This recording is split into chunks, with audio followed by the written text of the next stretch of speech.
Hey guys, welcome to my YouTube channel. ఈరోజు మనం 10 మినిట్స్లో సాంబార్ ఎలా చేయాలో చూద్దాం.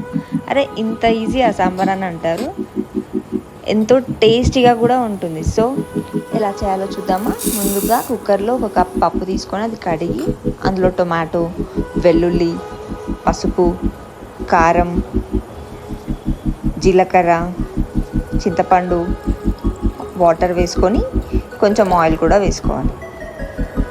కుక్కర్ లిడ్ పెట్టుకొని స్టవ్ మీద పెట్టి 3-4 విజిల్స్ వచ్చే వరకు ఉంచాలి.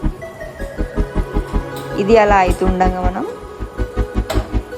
వెజిటేబుల్స్ కట్ చేసుకుందాం. 3-4 విజిల్స్ అయ్యాక కుక్కర్ని పక్కన పెట్టుకోవాలి.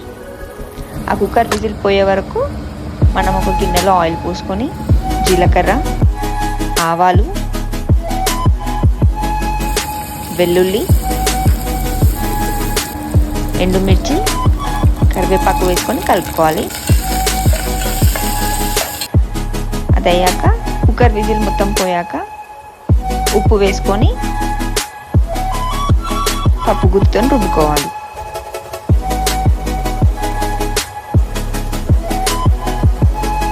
అలా రుబ్బుకున్న దాన్ని స్టవ్ మీద గిన్నెలోకి వేసుకోవాలి.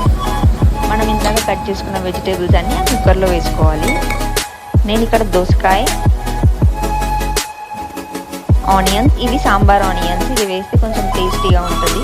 లేకపోతే మీరు నార్మల్ ఆనియన్స్ వేయండి.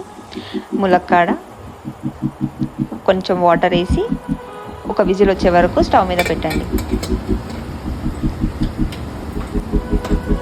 ఒక విజిల్ వచ్చాక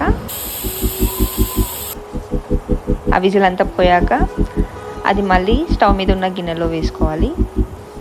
ఉప్పు కారం సరిపోకపోతే అవి వేసుకొని కొంచెం వాటర్ వేసుకోండి. దాంట్లో కొత్తిమీర యాడ్ చేసుకొని వేడివేడి అన్నంలోకి ఈ సాంబార్ వేసుకొని తింటే ఆ టేస్టే వేరే ఉంటుంది.